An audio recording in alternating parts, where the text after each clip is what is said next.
ಲಾಲ್ ಬಹದ್ದೂರ್ ಕಾಲೇಜ್ನಲ್ಲಿ ನಾನು BCom ವರೆಗೂ ಓದಿದೆ. ಬೆಳಗ್ಗೆ 8 ಗಂಟೆವರೆಗೂ ಈಜು ಹೊಡ್ತಿದ್ದೆ without taking even a second rest. T ದುರ್ಗಪ್ಪನವ್ರು ಅಂದ್ರೆ ಸಾಗರದಲ್ಲಿ ಒಬ್ರು ಪ್ರಸಿದ್ಧ ವ್ಯಾಪಾರಸ್ಥರು ಅವರು. ಹೌದು ಅಲ್ವಾ? ಹೌದು. ಅವರು ನಿಮಗೆ ಮಾವ, ತಾಯಿ ಅಣ್ಣ, ಕಾಸ ಮಾವ, ನಿಮ್ ಸೋದರ ಮಾವ. ಸೋದರ ಮಾವ. ಹೌದು ಅಲ್ವಾ? ಇದೇ ಮೂರ್ತಿ. ಸರ್, SN ಮಂಜುನಾಥ್ ಸಾಹೇಬ್ರಿಗೆ ನಮಸ್ಕಾರ. ನಮಸ್ಕಾರ ಸರ್. ಈಗ ನಿಮ್ಮ ಜೀವನದ ಅನುಭವ ಹೇಳಿ ಸರ್. ಹೇಳ್ತೇನೆ. ನಾನು ಮೂಲತಃ ಸಾಗರದಲ್ಲೇ ಹುಟ್ಟಿದವನು. ಆದ್ರೆ ನನ್ನ ಹಿರಿಯರು ಸಾಗರದಲ್ಲೇ ಹುಟ್ಟಿದವ್ರು ನೀವು? ಹೌದು. ಬಹಳ ಜನ ಏನ್ ತಿಳ್ಕೊಂಡಿದ್ದಾರೆ ಅಂದ್ರೆ SN ಮಂಜುನಾಥ್ ಕರಾವಳಿಯಿಂದ ಬಂದವರು, ಶಿಫ್ಟ್ ಆದವರು, ಹಿಂಗೆ ಈ ಟೈಪ್ ನಮ್ಮ ಇದಿದೆ. ಇಲ್ಲ, ನನ್ನ ಹಿಂದಿನವರು ವಲಸೆ ಬಂದಿದ್ ನಿಜ, ಅದು ಸಹಜ. ಅವ್ರು ವಲಸೆ ಬಂದು ಇಲ್ಲೇ ಸೆಟ್ಲ್ ಆದ್ರು. ಆಮೇಲೆ ನಾನು ಇಲ್ಲಿ ಹುಟ್ಟಿದೆ. ನಾನು ಹುಟ್ಟಿರೋ ಮನೆ SN ನಗರದ ಓವರ್ ಹೆಡ್ ಟ್ಯಾಂಕ್ ಇದೆ ನೋಡ್ರಿ, ಅಲ್ಲಿ ಈಗಲೂ ಆ ಮನೆ ಇದೆ, ಹಂಚಿನ ಮನೆ. ನಿಮ್ ಕುಟುಂಬದ್ದೇ ಆಗಿತ್ತು? ನಮ್ ಕುಟುಂಬದ್ದೇ ಮನೆ ಆಗಿತ್ತು. ಅದನ್ನೀಗ ಜನಾರ್ದನ್ ಶೇಟ್ ಖರೀದಿ ಮಾಡಿದ್ದಾರೆ. ಆದ್ರೆ ನಾನು ಹುಟ್ಟಿರೋ ಮನೆ ಈಗಲೂ ಅದೇ ಸ್ಥಿತಿಯಲ್ಲಿದೆ. ಅದನ್ನ ಅವ್ರು ರಿಪೇರಿನೂ ಮಾಡಿಲ್ಲ, ಅಳಿಸಿಯೂ ಇಲ್ಲ, ಹಾಗೆ ಇದೆ. ಆ ಮನೇಲಿ ನಾನು ಹುಟ್ಟಿದ್ದು. ಅದಕ್ಕೆ ನನಗೆ SN ಮಂಜುನಾಥ. ಎಸ್ ಅಂದ್ರೆ ಸಾಗರ, N ಅಂದ್ರೆ ನಾರಾಯಣ. ಆಮೇಲೆ ನನ್ನ ಮಾವ ದುರ್ಗಪ್ಪನವರು ಮೊದಲು ಕತ್ತಿ ವ್ಯಾಪಾರ ಮಾಡಿದ್ರು. ನಂತರ ಕ್ರಮೇಣ ಅನುಕೂಲ ಜಾಸ್ತಿ ಆಯ್ತು. ಟಿ ದುರ್ಗಪ್ಪನವ್ರು ಅಂದ್ರೆ ಸಾಗರದಲ್ಲಿ ಒಬ್ರು ಪ್ರಸಿದ್ಧ ವ್ಯಾಪಾರಸ್ಥರು ಅವರು. ಹೌದು ಅಲ್ವಾ? ಹೌದು. ಅವರು ನಿಮಗೆ ಮಾವ, ತಾಯಿ ಅಣ್ಣ, ಕಾಸ ಮಾವ, ನಿಮ್ ಸೋದರ ಮಾವ. ಸೋದರ ಮಾವ. ಅವ್ರು ಹೇಗೆ ಆ ಶ್ರೀಮಂತಿಗೆ ಬಂತು ಸರ್ ಅವ್ರಿಗೆ? ಮೊದಲು ಅವರು ಉಡ್ಚಾಣದ ಹಾಲಪ್ ಶೆಟ್ರು ಮನೆ ಮುಂದ್ಗಡೆ ನೆಲದ ಮೇಲೆ ಕೂತ್ಕೊಂಡು ಕತ್ತಿಗಳನ್ನ ವ್ಯಾಪಾರ ಮಾಡ್ತಾ ಇದ್ರು. ಕ್ರಮೇಣ ವ್ಯಾಪಾರ ಚೆನ್ನಾಗಾಗಿ ಅವ್ರ ಮನೆ ಎದುರುಗಡೆ ಈಗ ಗುಡಿಗಾರರು ವಾಸವಾಗಿದ್ದಾರೆ. ಗುಡಿಗಾರರು ಎಂತದೋ ಬಾಡಿಗೆ ಮಳಿಗೆ ಮಾಡ್ಕೊಂಡಿದ್ದಾರೆ. ಅಲ್ಲಿ ಬಾಸಿಂಗ ವಗೇರೆ ಮಾರ್ತಾರೆ. ಆ ಜಾಗನ ಬಾಡಿಗೆ ಕೇಳಿದ್ರು. ಉಡ್ಚಾಣದ ಹಾಲಪ್ ಶೆಟ್ರು ಜಾಗ ಅದು. ಅವ್ರು ಬಾಡಿಗೆ ಕೊಟ್ರು. ಅದ್ರಲ್ಲಿ ನಮ್ಮ ಮಾವ ತುಂಬಾ ಎತ್ತರಕ್ಕೆ ಬೆಳೆದ್ರು. ಆಮೇಲೆ ಕಾನ್ಲೆ ವೆಂಕಟಗಿರಿ ಅಪ್ಪನವ್ರ ಮಳಿಗೆಯಲ್ಲಿ ಮತ್ತೊಂದು ಅಂಗಡಿ ಮಾಡಿದ್ರು. 2 ಅಂಗಡಿನೂ ತುಂಬಾ ಶ್ರೀಮಂತವಾಗಿ ನಡೀತು. ನಮ್ಮ ಮಾವನಿಗೆ ಹೆಸರು ಆಯ್ತು, ಹಣನೂ ಆಯ್ತು. ಅವರ ನೆರವಿನಿಂದಾಗಿ ನಾವು ಒಂದು ಸ್ಟೇಜಿಗೆ ಬರ್ಲಿಕ್ಕೆ ಕಾರಣ ಆಯ್ತು. ನನ್ನ ತಂದೆ ವೆಸ್ಟರ್ನ್ ಇಂಡಿಯಾ ಮ್ಯಾಚ್ ಕಂಪನಿಯಲ್ಲಿ ಲಾರಿ ಡ್ರೈವರ್ ಆಗಿದ್ರು. ಅವ್ರ ಸ್ವಂತೂರು ಸೌತ್ ಕೆನರಾದಲ್ಲಿ ಎಲ್ಲೋ ಬಂತು, ನನಗದು ಕರೆಕ್ಟ್ ಆಗಿ ನೆನಪಿನಲ್ಲಿಲ್ಲ. ನಾನು ಕೇಳಿಯೂ ಇಲ್ಲ ಅವ್ರ ಹತ್ರ. ಈಗ ಅವರಿಲ್ಲ. ತಾಳಗುಪ್ಪದಲ್ಲಿ Western India Match Company depot ಇತ್ತು, ನಾಟಾ ಡಿಪೋ. ಆ ಡಿಪೋದಲ್ಲಿ ಅವರು ಡ್ರೈವರ್ ಆಗಿದ್ರು, ಲಾರಿ ಡ್ರೈವರ್ ಆಗಿದ್ರು. ನಾನು ಓದಿರೋದು ಕೂಡ ತಾಳಗುಪ್ಪದಲ್ಲೇ. ಪ್ರಾಥಮಿಕ ಶಿಕ್ಷಣ ನಾಲಂದ ಹೈಸ್ಕೂಲ್ ವರೆಗೆ, SLC ವರೆಗೂ ನಾನು ಅಲ್ಲೇ ಓದಿರೋದು. ಆಮೇಲೆ ಚೂರಿಕಟ್ಟೆಯಲ್ಲಿ ನಾಲಂದ ಹೈಸ್ಕೂಲ್ ಬೇರೆ ಹೊಸದಾಗಾಯ್ತು. ನಾನು ಓದಿರೋದೇ ಲಾಸ್ಟ್ ಕಗ್ಗೆ ರಾಮನಾಯ್ಕರ ಬಿಲ್ಡಿಂಗ್ ಏನಿದೆ ರೈಲ್ವೆ ಹಳಿ ಪಕ್ಕದಲ್ಲಿ, ಆ ಬಿಲ್ಡಿಂಗ್ಗೆ ನಾಲಂದ ಹೈಸ್ಕೂಲ್ ಆಗಿತ್ತು, ಹಳೇದು. ಆ ಬಿಲ್ಡಿಂಗ್ ನಲ್ಲೇ ನಾನು SLC ಮುಗಿಸಿರೋದು. ನಾನು ಮುಗಿಸಿದ ನಂತರ ಅಲ್ಲಿನ ಬಿಲ್ಡಿಂಗ್ ಅನ್ನ ಬಿಟ್ಟು ನಾಲಂದ ಹೈಸ್ಕೂಲ್ ಚೂರಿಕಟ್ಟೆ ಹತ್ರ ಹೊಸ ಕ್ಯಾಂಪಸ್ ಆಯ್ತು. ಅವಾಗ ನಾನು ಕಾಲೇಜಿಗೆ ಹೋಗೋ ಸಂದರ್ಭ ಬಂತು. ಆಗ ನಮ್ಮ ನೆರವಿಗೆ ಬಂದವರೇ ನಮ್ಮ ಮಾವ. ಲಾಲ್ ಬಹದ್ದೂರ್ ಕಾಲೇಜ್ನಲ್ಲಿ ನಾನು BCom ವರೆಗೂ ಓದಿದೆ. ಫೈನಲ್ ಇಯರ್ BCom ವರೆಗೆ ಓದೋದ್ರಲ್ಲಿ ನನಗೆ ವಿಶೇಷ ಆಸಕ್ತಿ ಇರಲಿಲ್ಲ. ಹಾಗಂತ ಕಾಲೇಜ್ ಬಿಡು ಅಂದ್ರೆ, ಶಾಲೆ ಬಿಡು ಅಂದ್ರೆ ನಾನು ಬಿಡ್ಲಿಕ್ಕೆ ತಯಾರಿರ್ಲಿಲ್ಲ. ಯಾಕಂದ್ರೆ ನನ್ನ ಬದುಕು ಆಗ್ಬೇಕು ಅಂತ ಒಂದು ಬಹುಶಃ ವಿಧಿ ನಿರ್ಮಾಣ. ನಂಗೆ ಓದ್ನಲ್ಲಿ ಆಸಕ್ತಿ ಇಲ್ಲ ಅನ್ನೋದ್ ಬಿಟ್ರೆ ಕಾಲೇಜಿಗೆ ನೆಟ್ಟಿಗೆ ಹೋಗ್ತಿರ್ಲಿಲ್ಲ, ಶಾಲೆಗೂ ನೆಟ್ಟಿಗೆ ಹೋದವನಲ್ಲ.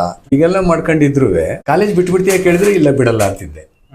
ಆತರ ಮಾಡ್ಕೊಂಡು BCom ಮುಗಿಸಿದೆ. ಫೈನಲ್ ಇಯರ್ ಡಿಗ್ರಿ ಕೋರ್ಸ್ ಮುಗಿದಾಗ ನಂದು core subjects 3: advanced accounts, cost accounts, ಕಡೆಗೆ ಮರ್ಕೆಂಟೈಲ್ ಲಾ. ಈ 3 ಸಬ್ಜೆಕ್ಟ್ ಫೇಲ್ ಆದವು.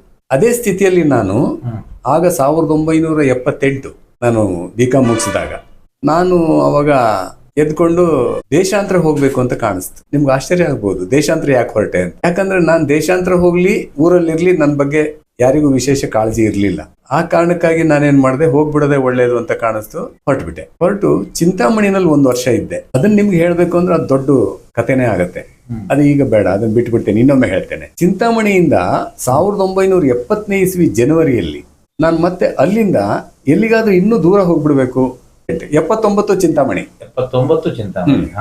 80 ಜನವರಿಯಲ್ಲಿ ನನಗೆ ನನ್ನ ದೇಶಾಂತರ ಹೋಗೋ ಕಲ್ಪನೆಗೆ ಮತ್ತೆ ರೆಕ್ಕೆ ಪುಕ್ಕಗಳು ಬಂದವು. ಸರಿ, ಹೊರಟು ಬೆಂಗಳೂರಿಗೆ ಬಂದೆ ಮೊದಲು. ಆದ್ರೆ ನನ್ನ ಹತ್ರ ಆ ದಿನ ಒಂದು ಬಿಳಿ ಪಂಚೆ ಹುಟ್ಟಿದ್ದೆ, ಒಂದು ತುಂಬು ತೋಳಿನ ಶರ್ಟ್ ಹಾಕಿದ್ದೆ ಬಿಳಿದು.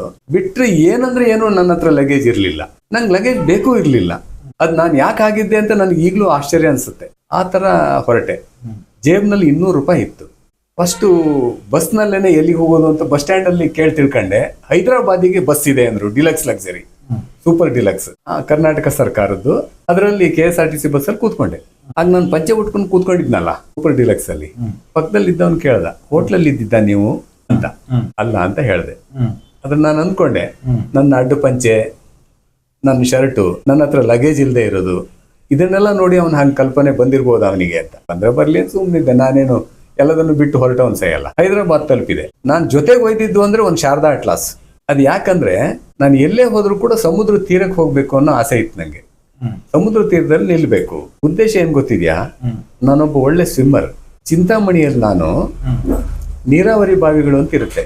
1980ರಲ್ಲಿ ಚಿಂತಾಮಣಿಯಲ್ಲಿ 38,000 ನೀರಾವರಿ ಬಾವಿಗಳಿತ್ತು. ನಂಗೆ ಲೆಕ್ಕ ಈಗಲೂ ನೆನಪಿನಲ್ಲಿದೆ. 30 ಅಡಿ 25 ಅಡಿ ಅದ್ರ ಮಧ್ಯದ ಅಗಲ ನಾನು ಹೇಳ್ತಿರೋದು. ಇನ್ನೂ ಸ್ವಲ್ಪ ಜಾಸ್ತಿ ಆ ತರದ ನೀರಾವರಿ ಬಾವಿಗಳು. ನನಗೊಬ್ಬ ವಿಜಯ್ ಕುಮಾರ್ ಅನ್ನೋ ಸ್ನೇಹಿತ ಸಿಕ್ಕ ಅಲ್ಲಿ. ಅವನೊಟ್ಟಿಗೆ ಬೆಳಿಗ್ಗೆ 4 ಗಂಟೆಗೆ ಆ ನೀರಾವರಿ ಬಾವಿಯಲ್ಲಿ ನಾವು ಇಳಿದ್ರೆ ತುಂಬಾ ಆಳವಾದ ಬಾವಿಗಳವು.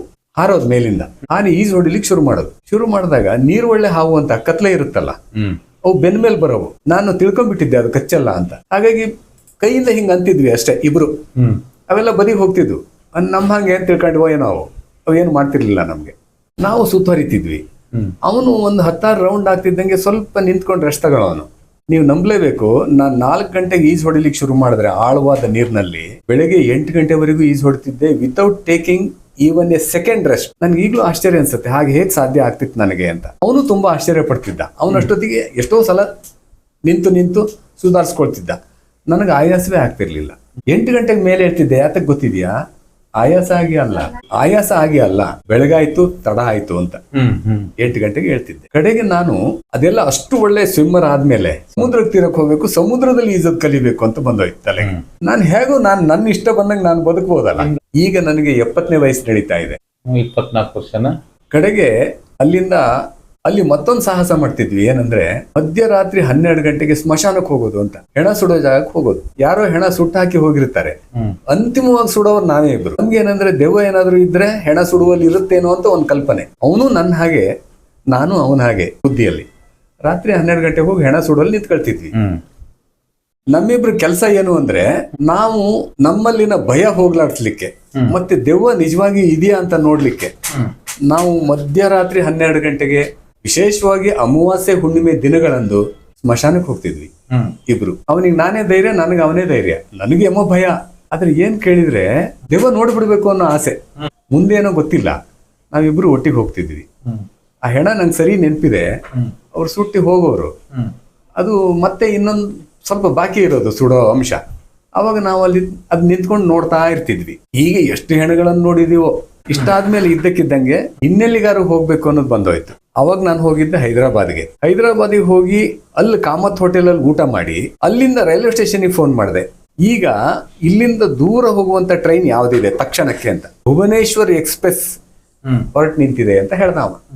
ಅಟ್ಲಾಸ್ ನೋಡಿದೆ. ಅಲ್ಲಿಂದ ಸಮುದ್ರಕ್ಕೆ ಸ್ವಲ್ಪ ದೂರ ಪುರಿಯಲ್ಲಿ ಸಮುದ್ರ ಇದೆ. ಒರಿಸ್ಸಾ ರಾಜ್ಯದ ನಂದನ್ ಕಾನನ್ ಅನ್ನುವಂತ ಮೃಗಾಲಯಕ್ಕೆ ಮೈಸೂರು ಮೃಗಾಲಯದಿಂದ ಚೆಮೇಲಿ ಅನ್ನುವಂತ ಹೆಸರಿನ ಒಂದು ಬಿಳಿ ಹುಲಿಯನ್ನ ಕಳಿಸ್ಕೊಟ್ಟಿದ್ದಾರೆ ಅಂತ ಒಂದು ಪತ್ರಿಕೆಯಲ್ಲಿ ಓದಿದ್ದೆ. ಹಾಗಾಗಿ ಅದನ್ನು ನೋಡ್ದಂಗಾಯ್ತು ಅಂತ. ಇಂಥವೆಲ್ಲ ಕುತೂಹಲ ಜಾಸ್ತಿ. ಅಲ್ಲಿ ಟ್ರೈನಿಗೆ ಹೋಗಿ ಅದು ಭುವನೇಶ್ವರ್ ತಲುಪ್ತು. ಭುವನೇಶ್ವರ್ ಎಷ್ಟು ದೊಡ್ಡ ಇದೆ ಅಂತ ಮಾಡಿದಿರಿ, ಕ್ಯಾಪಿಟಲ್ ಸಿಟಿ. ಬಹುಶಃ ನಮ್ ಸಾಗರದ ತರ ಇರ್ಬೋದೇನ ಆ ಕಾಲದಲ್ಲಿ, 1980. ಆಮೇಲೆ ನಾನು ಅಲ್ಲಿ ಸಮುದ್ರ ಇಲ್ಲಲ್ಲ, ಹಾಗಾಗಿ ಪುರಿಗೆ ಮತ್ತೆ ಬಸ್ನಲ್ಲಿ ಟಿಕೆಟ್ ತಗೊಂಡೆ. ಪುರಿಗೆ ಹೋಯ್ತು. ನನ್ನ ಹತ್ರ ಇದ್ದಿದ್ದು 200 ರೂಪಾಯಿ, ನೆನ್ಪಿಟ್ಕೊಳ್ಳಿ, ಖಾಲಿ ಆಗ್ತಾ ಬಂದಿತ್ತು. ಅಷ್ಟೊತ್ತಿಗೆ ಪುರಿ ತಲುಪ್ಕೊಂಡೆ. ಚಂದಮಾಮದಲ್ಲಿ ಕತೆ ಓದಿರೋದು ಬೇರೆ ಯಾವುದೂ ಅಲ್ಲ, ಬೇಡಿ ಹನುಮಾನ್ ಕತೆ ಅಂತ. ಸಮುದ್ರ ದಡದಲ್ಲಿ ಬೇಡಿ ಹನುಮಂತನ ದೇವಸ್ಥಾನ ಇದೆ. ಅದೇನಂದ್ರೆ, ಹಿಂದೆ ಅಯೋಧ್ಯೆಯಲ್ಲಿ ಶ್ರೀರಾಮಚಂದ್ರ ರಾಜ್ಯ ಆಳ್ತಾ ಇರ್ಬೇಕಾದ್ರೆ ಇಲ್ಲಿ ಜಗನ್ನಾಥ, ಬಲಭದ್ರ, ಸುಭದ್ರ ಪುರಿನಲ್ಲಿ ಮೂರ್ತಿ ಸ್ವರೂಪರಾಗಿ ನೆಲೆಸಿರ್ತಾರೆ. ಆಗ ಸಮುದ್ರ ಏನ್ ಮಾಡ್ತದೆ ಅಂತಂದ್ರೆ, ಅವಾಗವಾಗ ಉಕ್ಕಿ ಬಂದು ಜಗನ್ನಾಥ, ಬಲಭದ್ರ, ಸುಭದ್ರ ಇರುವಂತ ದೇವಸ್ಥಾನನ ಮುಚ್ಚಿಬಿಡುತ್ತೆ. ಅವಾಗ ಆತ ಒಂದು ಸಂದೇಶ ಕಳಿಸ್ತಾನೆ ಶ್ರೀರಾಮಚಂದ್ರನಿಗೆ, ನೋಡು ನನಗೆ ಈ ತರ ಸಮುದ್ರನ ಕಾಟ, ಆದ್ರಿಂದ ನಾನು ಮೂರ್ತಿ ರೂಪದಲ್ಲಿ ಇರೋದ್ರಿಂದ ಇದನ್ನ ತಡಿಲಿಕ್ಕೆ ಆಗ್ತಾ ಇಲ್ಲ, ನೀನು ಏನಾದ್ರೂ ಒಂದು ವ್ಯವಸ್ಥೆ ಮಾಡು ಅಂತ. ಆ ಚಂದಮಾಮದ ಕಥೆಯಲ್ಲಿ ಹಾಗಿದೆ. ಆಗ ಶ್ರೀರಾಮಚಂದ್ರ ಈ ಆಂಜನೇಯನ್ನು ಕಳಿಸ್ಕೊಡ್ತಾನೆ ಹನುಮಂತ ಬಂದು ಕೂತ್ಕೊಂಡಾಗ ಸಮುದ್ರ ಬಹಳ ಹಿಂದಕ್ಕೆ ಹೋಗ್ಬಿಡ್ತಾನೆ. ಈಗಲೂ ಕೂಡ ಸಮುದ್ರದ ದಡದಿಂದ ಜಗನ್ನಾಥನ ದೇವಸ್ಥಾನ ಸುಮಾರು 1 ಕಿಲೋಮೀಟರ್ಗಿಂತ ಹೆಚ್ಚು ದೂರದಲ್ಲಿದೆ. ಆಂಜನೇಯನಿಗೆ ಸಿಹಿ ತಿನ್ನುವಂತ ಚಪಲ ಅವಾಗ ಅಯೋಧ್ಯೆಗೆ ಹಾರಿಬಿಡ್ತಾನೆ. ಅಲ್ಲಿ ಸೀತಾದೇವಿ ಸಿಹಿ ಮಾಡ್ತಾರೆ, ಬಡಿಸ್ತಾರೆ ಅಂತ. ಹಾಗೆ ಸಿಹಿ ತಿನ್ಲಿಕ್ಕೆ ಹೋಗಿರೋ ಸಂದರ್ಭ ನೋಡ್ಬಿಟ್ಟು ಸಮುದ್ರ ಬಂದ್ಬಿಟ್ಟು ಮತ್ತೆ ಜಗನ್ನಾಥನ ಮುಳುಗಿಸ್ತಾನೆ ನೀರಿನಲ್ಲಿ. ಆಗ ಹೇಳ್ತಾನೆ, ನಿನ್ನ ಸೇವಕ ಸರಿ ಇಲ್ಲ, ಅವನು ಸರಿಯಾಗಿ ಕೆಲಸ ಮಾಡ್ತಿಲ್ಲ, ಅವನು ಹೀಗ್ ಮಾಡ್ತಾನೆ ನೋಡು. ಆ ಸಮಯ ಸಾಧಿಸಿಬಿಟ್ಟು ಸಮುದ್ರ ನನಗೆ ತೊಂದರೆ ಕೊಡ್ತಾನೆ, ನೀನ್ ಏನಾದ್ರೂ ಮಾಡ್ಲೇಬೇಕು ಅಂತ. ಆಗ ಶ್ರೀರಾಮಚಂದ್ರ ಸ್ವತಃ ಹನುಮಂತನ್ ಕರ್ಕೊಂಡು ಬರ್ತಾನೆ ಅನ್ನೋದ್ ಕತೆ. ಅವನ್ ಮೈಗೆ ಬೇಡಿ ತೊಡಸ್ತಾನೆ ಸಮುದ್ರ ದಡದಲ್ಲಿ ನಿಲ್ಸಿ. ಈಗಲೂ ಆ ಹನುಮಂತನ ಮೂರ್ತಿಗೆ ಪಾದದಿಂದ ತಲೆವರೆಗೂ ಸುತ್ತಿರುವಂತ ಬೇಡಿ ಕಾಣತ್ತೆ, ಅಂದ್ರೆ ಹಗ್ಗ ತರದ ಒಂದು ವ್ಯವಸ್ಥೆ ಕಾಣತ್ತೆ. ಅಲ್ಲಿ ಶ್ರೀರಾಮಚಂದ್ರ ಏನ್ ಮಾಡ್ತಾನೆ ಅಂದ್ರೆ, ನೋಡು ಇನ್ಮುಂದೆ ನಿನ್ಗೆ ಯಾರು ಇಲ್ಲಿ ಹಣ್ಣು ಕಾಯಿ ನೈವೇದ್ಯ ಕೊಡಲ್ಲ, ಸಿಹಿ ತಿಂಡಿಗಳನ್ನೇ ನೈವೇದ್ಯ ಕೊಡ್ತಾರೆ ಅಂತ ಹೇಳ್ತಾನೆ. ಅದು ಆಗಿನ ಕಾಲದಲ್ಲಿ ಏನ್ ನಡೆದಿತ್ತೋ ಗೊತ್ತಿಲ್ಲ. ನಾನು ಹೋದಾಗ 80ನೇ ಇಸ್ವಿಯಲ್ಲಿ ಜಹಂಗೀರು, ಜಿಲೇಬಿ, ಹಲ್ವಾ, ಮತ್ತೊಂದು ಕೇಸರಿ ಬಾತ್ ಎಲ್ಲದೂ ದೇವಸ್ಥಾನದ ಹೊರಗಡೆ ಸಿಗ್ತಾ ಇತ್ತು. ಇವ್ರಿಗೆ ಹಣ್ಣು ಕಾಯಿ ಯಾರೂ ಕೊಡಲ್ಲ ಅಲ್ಲಿ. ಆ ಸಿಹಿಗಳನ್ನ ನೈವೇದ್ಯ ಕೊಡೋದು, ಆ ಸಿಹಿಗಳನ್ನು ಮಾರೋದೇ ಹನುಮಂತನಿಗೋಸ್ಕರ ಇತ್ತು ನನಗೆ. ಮೊದಲು ಹೋಗಿ ಪುರಿಯಲ್ಲಿ ಇಳಿದ ತಕ್ಷಣ ಹನುಮಂತನ ದೇವಸ್ಥಾನಕ್ಕೆ ಹೋಗಿ ಬಂದೆ. ನಾನು ಏನೋ ಸಿಹಿಯನ್ನ ಹನುಮಂತನಿಗೆ ಅರ್ಪಿಸಿ ಕೈ ಮುಗಿದು ಬಂದೆ. ಇಷ್ಟಾದ್ಮೇಲೆ ಜಗನ್ನಾಥನ ದರ್ಶನ ಮಾಡ್ಬೇಕು ಅಂತ ಕಾಣಿಸ್ತು. ಪುರಿ ದೇವಸ್ಥಾನಕ್ಕೆ ಹೋದೆ. ಭಾರತದ 2ನೇ ಕಾಶಿ ಅಂತ ಕರೀತಾರೆ. ತುಂಬಾ ಸುಂದರವಾಗಿದೆ, ತುಂಬಾ ಸುಂದರವಾಗಿದೆ, ಎಷ್ಟೋ ವಿಶಾಲವಾಗಿದೆ. ಈ ಮೂರ್ತಿಗಳು ಕಾಣುತ್ತೆ ಸರ್? ಹೌದು, ಅಲ್ವಾ? ಇದೇ ಮೂರ್ತಿಗಳು. ಹೌದು, ನನಗೆ ಅಲ್ಲಿನವರೇ ಕೊಟ್ಟಿರೋದು ಗಿಫ್ಟ್ ಇದು. ನಾನು ಜಗನ್ನಾಥನ ದರ್ಶನ ಮಾಡಿದೆ. ಜಗನ್ನಾಥ, ಬಲಭದ್ರ, ಸುಭದ್ರ. ಆಗ ಅಲ್ಲಿ ಪೊಂಡ್ರು ಬೆನ್ನು ಹತ್ತಾರೆ. ಎಲ್ಲಾ ಕಡೆ ದೇವಸ್ಥಾನದಲ್ಲಿ ಇರೋ ಹಾಗೆ ಅಲ್ಲೂ ಪೊಂಡ್ರು ಇದ್ದಾರೆ. ಭಗವಂತನ ನೋಡ್ಬೇಕಾ, ದರ್ಶನ ಮಾಡ್ಬೇಕಾ, ಇಷ್ಟು ದುಡ್ಡು ಕೊಡಿ ಅಂತ ಹೇಳೋಂತ. ನನ್ನ ಹತ್ರ ಇದ್ದಿದ್ದೇ ಚಿಲ್ಲರೆ ಕಾಸು. ಅದರಲ್ಲೂ ನಾನು ಒಂದ್ ಸ್ವಲ್ಪ ವ್ಯವಹಾರಸ್ಥ ಅಲ್ಲ. ಹಾಗಾಗಿ ಕೆಲವು ಕಾಸುಗಳನ್ನ ಆ ಪೊಂಡ್ರು ತಗೊಂಡ್ರು ನನ್ನ ಹತ್ರ. ನಾನು ಕೊಡಲ್ಲ ಅನ್ನಕ್ಕೆ, ಅವ್ರು ಬಿಡಲ್ಲ ಅನ್ನಕ್ಕೆ. ಆ ಪೊಂಡ್ರು ಏನಂತಂದ್ರೆ, ಅವರು ಆ ದೇವಸ್ಥಾನದ ಮಾರ್ಗದರ್ಶಿಗಳು ಅಂತ. ಆತರ ನಮ್ಮಲ್ಲಿ ಏನು ಗೈಡ್ ಅಂತಾರಲ್ಲ, ಆ ಕೆಲಸ ಮಾಡ್ತಾರ ಅವರು, ಬ್ರಾಹ್ಮಣರೇ. ಸರಿ, ಜಗನ್ನಾಥನ ದರ್ಶನ ಮಾಡಿ ಆಯ್ತು, ಹೊರಗೆ ಬಂದೆ. ಹೊರಗಡೆ ಬಂದು ಒಂದೇ ದಿನಕ್ಕೆ ಇಷ್ಟೆಲ್ಲ ಮಾಡ್ಕೊಂಡು ಭರತ್ ಲಾಡ್ಜ್ ಅಂತಿದೆ ಅಲ್ಲಿ, ದೇವಸ್ಥಾನದ ಹತ್ರಕ್ಕೆ ಇದೆ. ಅಲ್ಲಿ ಹೋಗಿ ರೂಮ್ ಕೇಳಿದೆ. ಅವಾಗ ಲಗೇಜ್ ಇಲ್ಲಿ ಅಂತ ಕೇಳ್ದ ಅವನು. ಲಗೇಜ್ ಇಲ್ಲ ಅಂದೆ. ಹಾಗಾದ್ರೆ ರೂಮ್ ಕೊಡಲ್ಲ ಅಂದ. ಯಾಕೆ ಕೇಳಿದೆ. ಹೀಗೆ ನಿಮ್ಮ ಹಾಗೆ ಲಗೇಜ್ ಇಲ್ಲದೆ ಒಬ್ರು ಬಂದು ಇಲ್ಲಿ ಆತ್ಮಹತ್ಯೆ ಮಾಡ್ಕೊಂಡ್ರು, ಈಗ ಅದು ಕೇಸ್ ನಡೀತಾ ಇದೆ, ಅದೆಲ್ಲ ತಲೆಬೇನೆ, ನೀವು ಮಾಡ್ಕೊಳ್ತೀರಿ ಅಂತ ಅಲ್ಲ, ಆದ್ರೆ ಹೀಗೊಂದು ಆಗಿತ್ತು, ಅದಕ್ಕೆ ನಾವು ರೂಮ್ ಕೊಡ್ಲಿಕ್ಕೆ ಆಗಲ್ಲ ಅಂದ್ರೆ. ಕಡೆಗೆ ನಾನು ಒಳ್ಳೆ ಕಷ್ಟಕ್ಕೆ ಬಂತಲ್ಲ ಅಂತ ಹೇಳಿ ರೂಮ್ ಸಿಗ್ಲಿಲ್ಲಲ್ಲ, ನಾನ್ ಮತ್ತೆ ಉಳ್ಕೊಂಡು ಕೆಲಸ ಹುಡುಕ್ಬೇಕಲ್ಲ. ಕಂಡಲ್ಲೆಲ್ಲ ನೌಕರಿ ಹುಡ್ಕೊಂಡು ಓಡಾಡ್ಕೊಂಡಿದ್ದೆ. ಎಲ್ಲಿ ಓಡಾಡಿದ್ರು ರಾತ್ರಿವರೆಗೂ ನೌಕರಿ ಅಂತ ಏನು ಸಿಗ್ಲಿಲ್ಲ. ಏನ್ ಕೆಲಸ ಆದ್ರೂ ಮಾಡ್ತಿದ್ದೆ, ಆದ್ರೆ ನನಗೆ ಕೆಲಸ ಸಿಗ್ಲಿಲ್ಲ. ಕಡೆಗೆ ಪೂರಿ ರೈಲ್ವೆ ಸ್ಟೇಷನ್ಗೆ ಹೋದೆ. ಲಾಸ್ಟ್ ರೆಸಾರ್ಟ್ ಅದು, ಯಾಕಂದ್ರೆ ಮಲಗಬೇಕಲ್ಲ. ಅವಾಗ ನಾನು ಒಂದ್ ಕಡೆ ಹೋಗಿ ಒಂದು ಕಲ್ಲು ಬೆಂಚ್ ಹಾಕಿದ್ರು. ಈಗ್ಲೂ ಇದೆ ಕೆಲವು ಕಡೆ. ಈಗ ಸಾಗರದಲ್ಲೆಲ್ಲ ತೆಗೆದು ಬಿಟ್ಟಿದ್ದಾರೆ, ಚಂದ ಮಾಡಿದ್ದಾರೆ ಈಗ. ಆ ಕಾಲದಲ್ಲಿ ಸಾಗರದಲ್ಲೂ ಕಲ್ಲು ಬೆಂಚೇ ಇತ್ತು. ಅಂದ್ರೆ ಈಗ ಸ್ವಲ್ಪ ಡೊಂಕಾಗಿರುವಂತದ್ದು ಕಲ್ಲಿನ ಹಲಗೆಗಳಿಂದ ಮಾಡಿರ್ತಾರೆ ಅದನ್ನ.